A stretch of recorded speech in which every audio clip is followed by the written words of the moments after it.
Welcome to GoEngineer's Shape Your World session on simulation. I'm Corey Bauer. This session is going to run several analyses on our project Disco Inferno BattleBot. The first analysis that we're going to run is on the tail assembly. We're going to do a linear static analysis. We're going to do an impact analysis with no damping, and then we're going to do an impact with damping. First, we're going to create our study, and we've got a lot of different study types available, and for this assembly, we're going to do a static analysis first, and then we're going to do a linear dynamic analysis. The first step of our static analysis is to define our materials. If the materials were defined in SOLIDWORKS, they would come over to the study automatically. Since they were not defined in SOLIDWORKS, we can define them in the analysis. When we apply our material, we see that we have the same library available as we do in SOLIDWORKS. We want to apply 6061 aluminum to this assembly, so we'll go into the aluminum library and we'll find our 6061 alloy. We can see all of the mechanical properties have been defined, so we can apply them to the study. The next step in the analysis is to define the connections. The connections are how the different components interact within the assembly. We have a few different levels of connections that we can define. We can start with the global contact, which affects the entire assembly. We can go to component contacts, which only apply to the components that we choose. And then we can go to contact sets, which is a face-by-face selection of how we want the contacts defined. We also have virtual connectors available, like springs, pins, and bolts. In this analysis, the global contact will do everything that we want, so we'll just edit the definition and we'll see what's available. Within the global contact, we have the option of no penetration, which means components can separate from one another, but they can't interfere into one another. We have bonded contacts, which defines a rigid connection between touching faces. And then we have allow penetration, which means the components don't interact at all. For this assembly, the bonded contact does everything that we need. Once we've defined our connections, the next step is the fixtures. We can see we have a lot of different fixtures available: fixed geometry, roller slider, fixed hinge, and several other advanced fixtures. For this assembly, we just need a fixed geometry on the two pivot holes. Once we define the fixtures, we can see we get a preview showing us what that fixture is going to do. Once the fixtures are defined, applying the loads is next.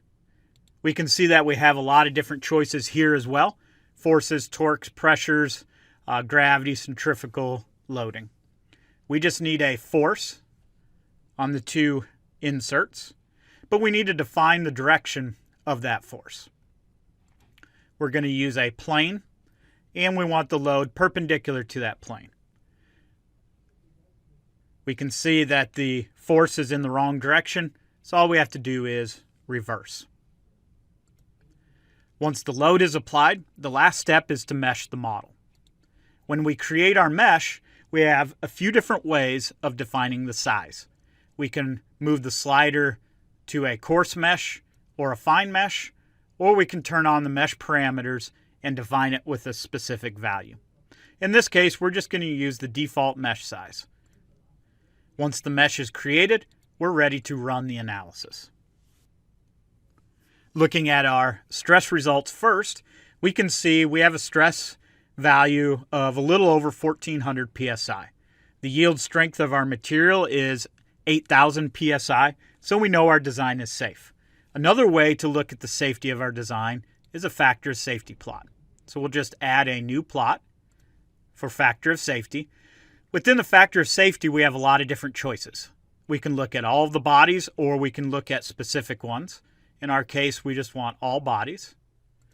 And then when we define the plot, it can either be the distribution of factor of safety, or we can look at areas that are below a certain threshold. In our case, our threshold is 3. We can see by the note that our minimum factor of safety is 5.57. So we know our design is safe already. But when we look at the plot, All of the blue areas are the safe areas, and if any red areas showed up, we would know that those were below the factor of safety that we defined. Because our BattleBot oftentimes sees more of an impact load than a static load, we're going to next run a time-dependent analysis. So we're going to create a new study. We're going to use a linear dynamic analysis with the modal time history option. A lot of the setup from the static analysis can be brought over for us. If we go back to the static analysis, we can bring over the materials and the connections. Once we select the items that we want, we can just drag them from that study onto the tab. The only thing we have to define is our fixtures. And then now we can define our time-dependent load. So we're going to apply the same force on our inserts using the same reference. But this time, we need to define the load curve. So in our variation with time, we're going to switch from a linear option to the curve option. And then we're going to edit it. Now we need to build up the time curve to get the impact loading. To add a few more rows, we just double click on the number. Now we'll define our impact curve.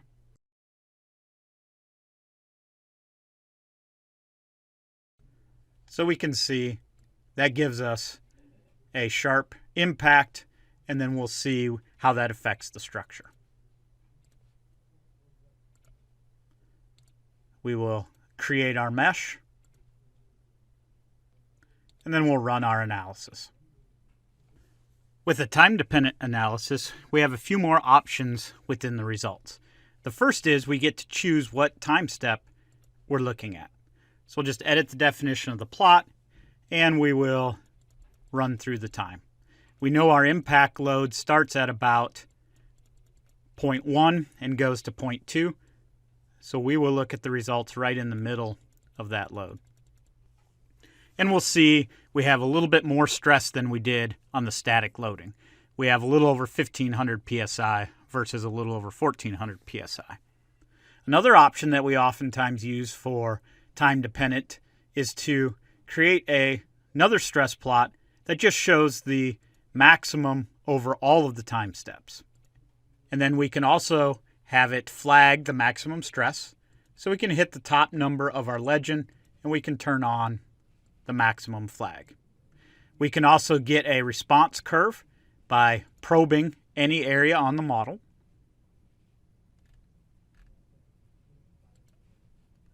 And we're going to get the response.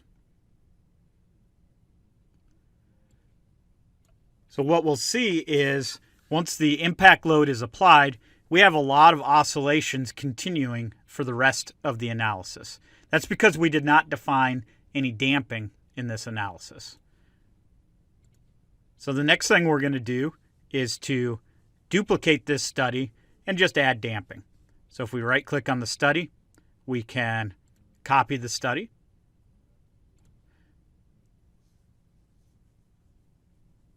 And the only change that we need to make is to add damping. So we're going to go with 0.1 for our damping ratio. And then we'll rerun the study. Once again, we will look at our plot showing the max over all time steps, and then we're going to probe in the max area again.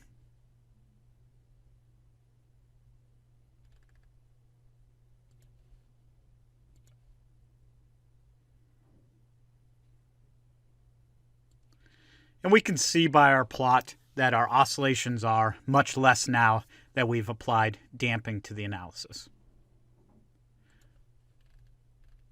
So we've looked at a couple of different ways to analyze our tail assembly.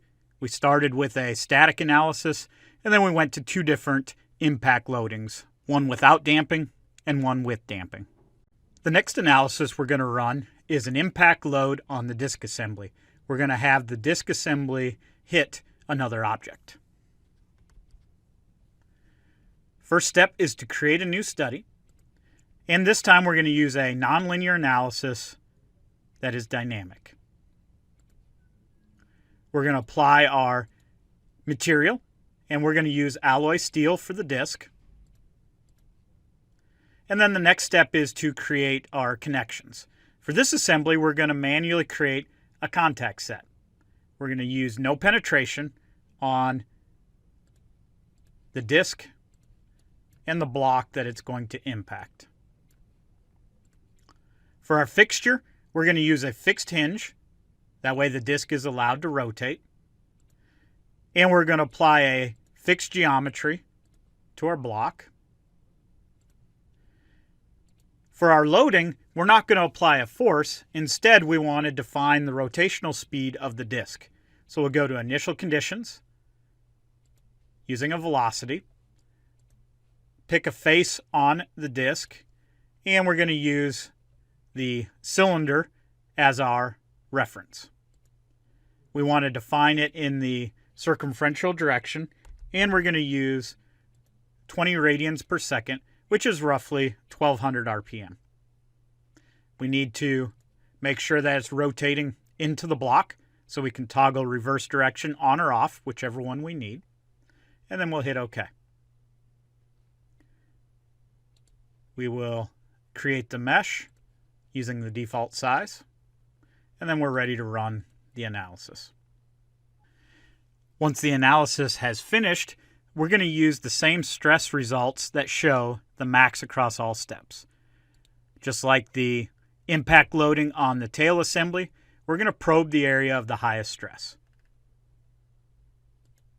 And then we're going to get the response.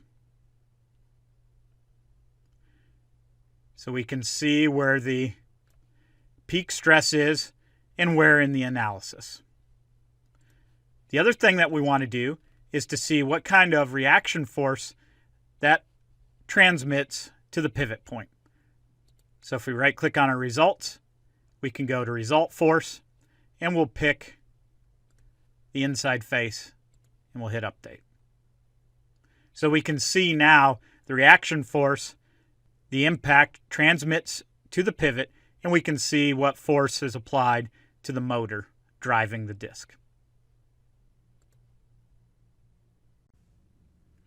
The last analysis we're going to run on our BattleBot is an acceleration test.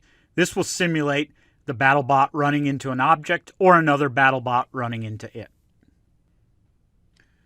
We'll create a new study using linear dynamics modal time. First step is to apply our material. So we're going to apply our 6061 aluminum. We're going to apply a fixture where the wheels would mount to the BattleBot.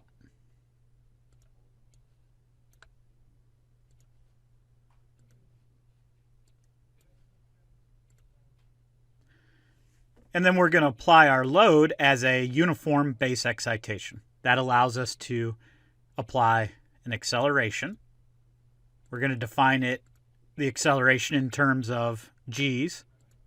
And we're going to define 2 G's to the BattleBot, but we're going to define it as an impact. So we'll build the same impact curve that we've been using.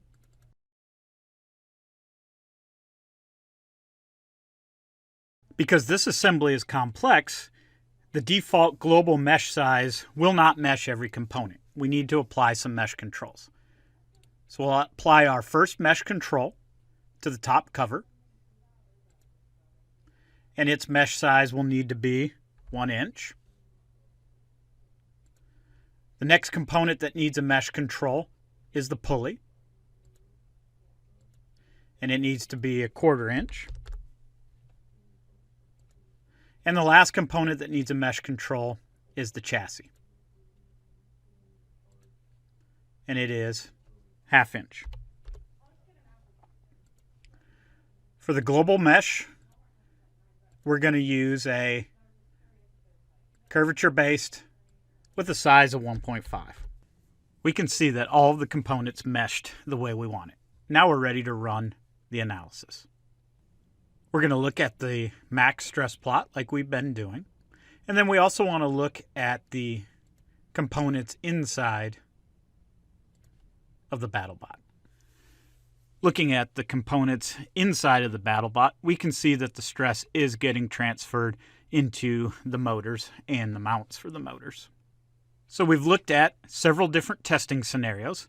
We've done a linear static and impact analysis on the tail assembly. We've done an impact analysis on the disc, and we've done an acceleration test on the robot itself.